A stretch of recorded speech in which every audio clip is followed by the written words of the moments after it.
राजकीय भूकंप असलाच तर मुश्रीफ आणि समरजित घाटगेंच्या कार्यकर्त्यांच्या बाबतीत हा भूकंप आहे. तर राजे आहेत ते हुकुमशाही प्रवृत्तीचेच आहेत, त्यामुळे त्यांना लोकांना विचारायचा काही संबंध नाही. आणि मग प्रत्येक वेळी प्रत्येकाला वापरायचं आणि फेकून द्यायचं ही त्यांची वृत्ती आहे. महाराष्ट्रातल्या राजकारणामध्ये ज्या तालुक्याला किंवा मतदारसंघाला राजकीय विद्यापीठ म्हटलं जातं तो तालुका म्हणजे कागल. या तालुक्यामध्ये काल 24 तासामध्येच संपूर्ण वारं फिरलं आणि हसन मुश्रीफ तसंच समरजित सिंह घाटगे हे एकत्र आल्याची बातमी आली. या युतीमुळं नेमकं तालुक्यावर काय परिणाम होणार आहे, इतर घटक पक्ष आणि राजकीय पक्षांवर काय परिणाम होणार आहे, या संदर्भात आपण पत्रिका जाणून घेणार आहोत. आपल्यासोबत आहेत माजी खासदार संजय मंडलिकजी.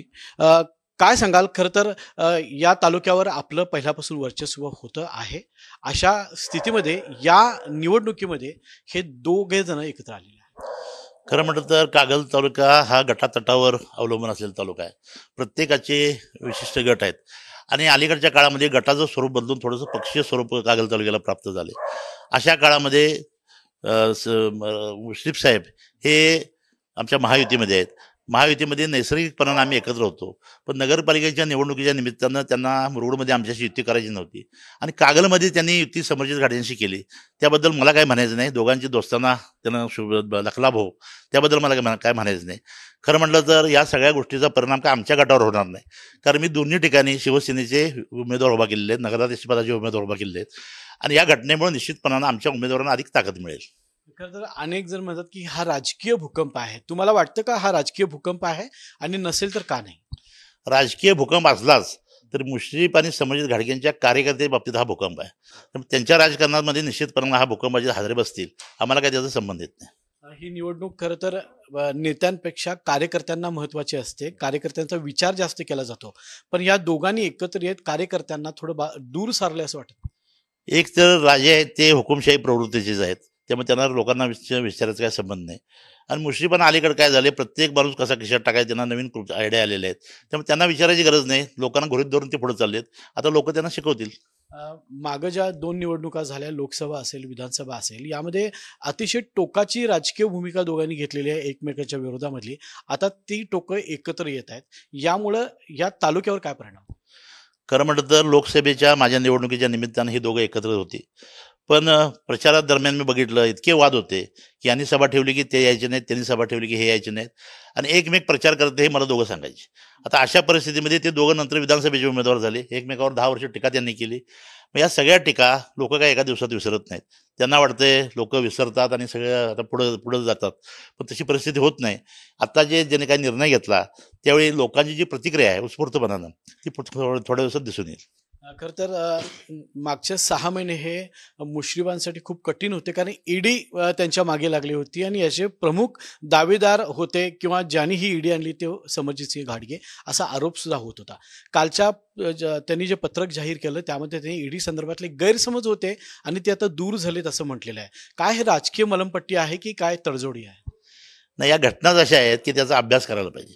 कारण ईडी थांबली का थांबली आणि ईडी लावली कोणी, तर समरजित घाटगेंनी लावली. म्हणजे समरजित घाटगे एवढे मोठे आहेत का त्याचा अभ्यास सुद्धा मला करायला पाहिजे. अगदी घरातल्यांना त्रास देण्याचं काम केलं आणि कागल तालुक्यामध्ये कितीही राजकारण असलं तरी एवढ्या खालच्या पातळीवर कधी गेलं नव्हतं. याच लोकांनी खाली आणून ठेवलं. आता युती झाली, किमान राजकारण तरी सरळ होईल. खरं तर हसन मुश्रीफांना सत्तेशिवाय करमत नाही असं म्हटलं जातं. भलेही ते अनेक वेळा आमदार झालेले आहेत, मंत्री आहेत, आता त्यांचा मुलगा गोकुळचा अध्यक्ष झालेला आहे. तर खरंच यामध्ये काही तथ्य आहे का? कारण या निवडणुकीमध्ये सुद्धा त्यांनी आपला नगराध्यक्ष दिलेला आहे. नाही, नगराध्यक्ष त्यांनी देणं साहजिक आहे, कारण त्यांची ती राष्ट्रवादी काँग्रेस पार्टीचे उमेदवार म्हणून ते असणं साहजिक आहे. पण सगळ्या सत्ता आपल्याकडे असाव्यात हा एक अट्टास त्यांचा आहे आणि मग प्रत्येक वेळी प्रत्येकाला वापरायचं आणि फेकून द्यायचं ही त्यांची वृत्ती आहे. ही हळूहळू आता आम्हाला ती पहिल्यापासून माहिती आहे, आता जिल्ह्याला पण समजून येईल. लोकनेते सदाशिवराव मंडलिक यांचे ते शिष्य होते असं नेहमी यापूर्वी ते म्हणायचे. तुमचे ते चांगले मित्र आहेत. काय या निमित्तानं त्यांना सल्ला द्याल? त्यांच्या शिष्यांचे त्यांच्या गुरूंची संख्या इतकी आहे आणि प्रत्येक गुरुला त्यांनी त्या त्या काळात धोका दिलेला आहे, त्यामुळे तो इतिहास सुद्धा त्यांचा मोठा आहे. नाही का? खरं तर सध्या त्यांची एक मैत्री आहे काँग्रेसचे आमदार सतेज पाटील यांच्यासोबत. घट्ट मैत्री आहे असं म्हणतात. या मैत्रीचा या राजकारणावर आता काय परिणाम? त्यांची मैत्री कोणाशीच नाही. त्यांना सत्तेशी देणं घेणं आहे. सत्तेवर जाण्यासाठी जे जे लागतात ते त्यांचे मित्र असतात आणि सत्तेवर गेल्यानंतर ज्यांनी त्यांना तिथं नेलं ते सगळे त्यांचे शत्रू असतात.